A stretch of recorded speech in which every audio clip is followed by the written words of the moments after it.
is here from the Smith chart. A Smith chart says that if you have a quarter wave transmission line, a quarter wave transmission line, if you short circuit it on one end, short circuit, you have to ask me short circuit. If it is not, that's not going to be true.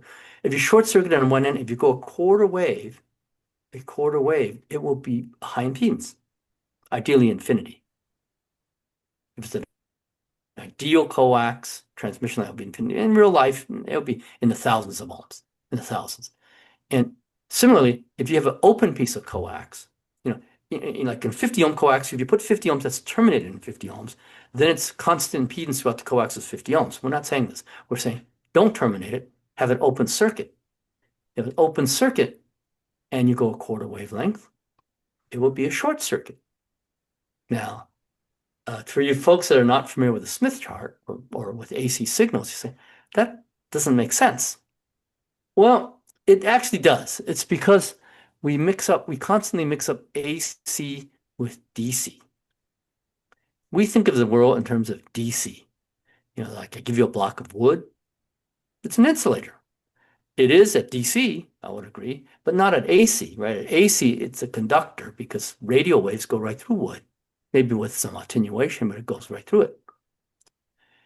And similarly, if I gave you a sheet of aluminum foil, if I asked you, well, is it a conductor or an insulator? You would say, well, that must be a conductor. It is at DC. But as you know, at AC, it's a shield. It's a Faraday shield. So it's almost the direct opposite. So that's why these different rules apply. So like, let me get a quarter wave stub here.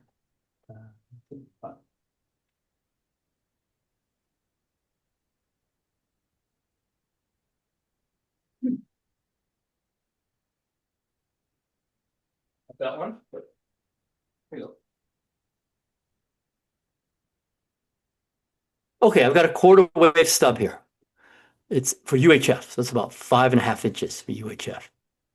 And believe it or not, if you leave this open circuit and you measure this with a network analyzer, like one of these cheap nano VNAs, I hope most of you folks already have one, at under $100, they're steel, necessary for a ham.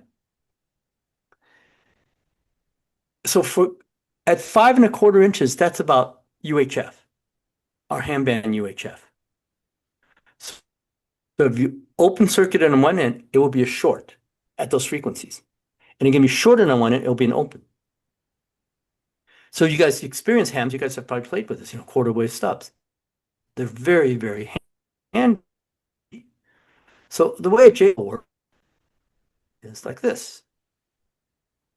If you short circuit one end, I said, short circuit, and then the other end, quarter wave, 16.5 inch later.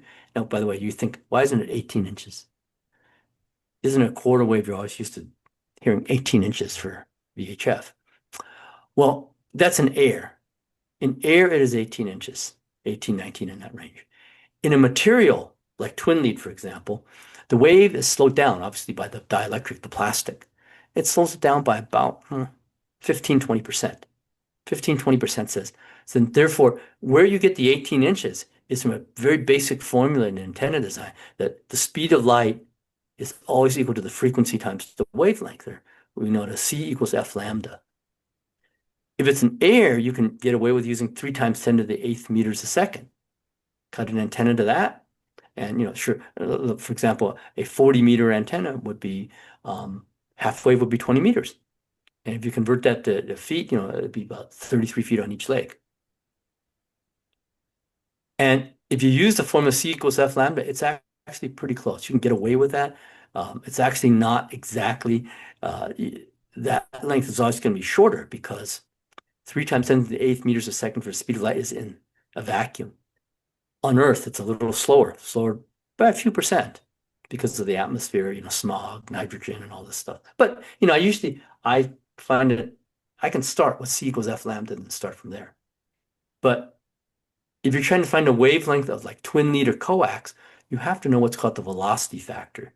That is, how much is it slowed down compared to the speed of light? The velocity factor of twin leads, I don't know, 0.8, something like that, 0.8, 0.75. In other words, the speed of light is about 25% slower, approximately 25%. So when you calculate C equals F lambda, instead of 18 inches, it's about 16.5. So that's a quarter wave. at 2 meters, which says if I short circuit it on one end at 145, 150 megahertz or so up here, it's going to be high impedance. And it's going to be high impedance, see, because that's 0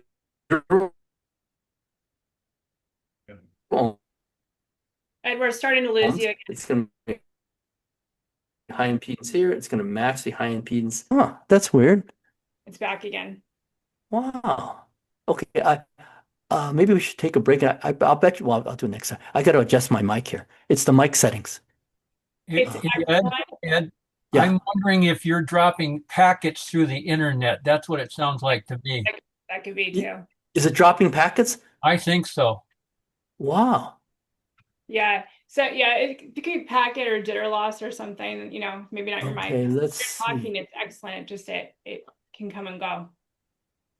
But when I talk closer, is it any better? Or does it still drop? No, when it's working, it's excellent. But like Tom was just saying, I think it could be an internet issue. Okay, let's try something else here. Let's try a different microphone. I can take this microphone. This is the camera mic. How does this sound? Worse or better? Well, I think overall, I mean, your audio quality is excellent when it's working. It's just I think it could perhaps be your internet, like they're saying. So Wow. Huh. yeah, I think just keep going. Just keep going. Okay, hang on. I gotta switch back mics here. Yeah. Do you have a noise gate on? Yeah, hang on here. Maybe I'm gonna stop. Let's get off here. Let's stop sharing and let's see if I can make some adjustments. Audio. Let's go back here. Is there a way of adjusting this? Audio settings here. Microphone. Isn't there? Let's see. I can choose the mic. Yeah. But That isn't mic that you're on right now is excellent.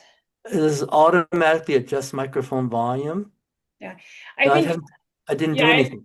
it happens intermittently, so it's probably your internet rather than your mic. So I think just keep going. I'll let you know if you fade out again. Okay. Sorry And about yet, that. yeah, my data rate is really high, but I guess it just drops packets every now and then. Could be. So hang on. I'm trying to adjust my microphone sensitivity, but it doesn't allow me to. I noticed, Jed, this is Roland, when you dropped out a couple of times, your video froze for just a second, about the same coordinated Yeah, time. I'll bet you it's just the internet consistency. Yeah, I think Yeah. Tom hit it on the head. That's stupid. Yeah. Huh. The problem is our internet here, there's so many folks who go on at night. Okay, let me try. I'm going to try this. See, if I drop off, I'll have to log back in again. I can use another node. How's that? Let me try this, okay? Okay.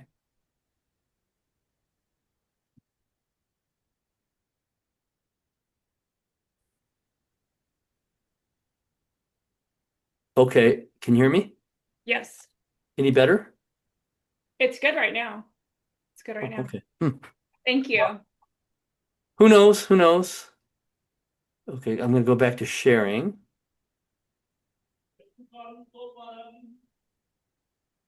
Okay, now, am I okay now? Yes. Okay, we'll just leave it here. Okay. Alrighty. Anyway, so back to where there's a short circuit here, that means it's going to be an open circuit there, so it matches. And in fact, the voltage waveforms are going to look like this. 0 here obviously is a short circuit, and the voltage at 2 meters, if you had a AC voltmeter, it will look like this. It will be high. And again, if this is several thousand ohms and this is 0 ohms, 50 ohms, it turns out to be about 1.25 inches. And we find that just by trial and error, on your network analyzer. So that kind of resolves it for the single band. I'm going to make sure I'm on the right mic. I am on the right mic. Yeah. Okay.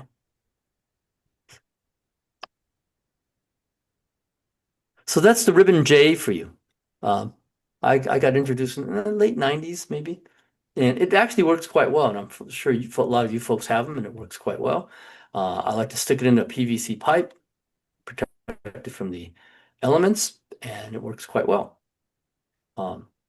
So we've sold version of the dual band version of this for over well over 40,000 now, and it doesn't cost very much.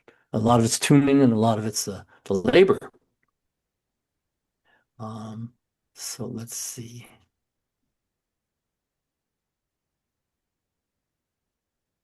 How similar The is this in question concept is to a Zeppelin antenna? similar concept, right? The principle is the same, except we're applying it to VHF. Okay, so how do you get the thing to work on UHF? How do you make it dual band? Well, what was interesting was, in the year 2000 or so, by late 90s, early 2000s, you go down the ham radio outlet, and they were really pushing these dual band mobiles, dual band handhelds. Why not? If you're going to buy a single band handheld for an extra $50, you get the extra UHF.